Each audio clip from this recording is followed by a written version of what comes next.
Hey there, folks. Grab your barf bags and guess what the Supreme Court of the United States did?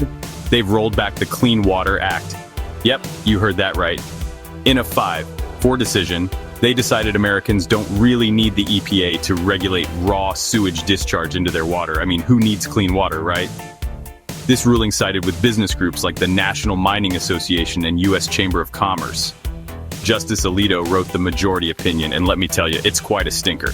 Justice Barrett, who dissented, said this ruling undermines the Clean Water Act's mission. Now let's talk about the public reaction.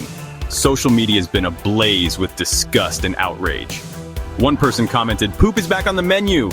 People are saying the justices should drink sewage water. Critics are warning us about increased pollution in our drinking water. Imagine turning on your tap and, surprise! You're greeted by a fetid glass of murky, contaminated liquid. They're finally draining the swamp, but into our drinking water. All thanks to the Supreme Court's decision to limit the EPA's power in favor of case-by-case regulations. Supporters of the ruling claim it limits EPA overreach, because, who needs an agency making sure our water's clean and safe? By the way, this is all happening after the Chevron precedent, which allowed courts to challenge federal agency interpretations of unclear laws, was overturned. It's a disgrace to ourselves and our environment.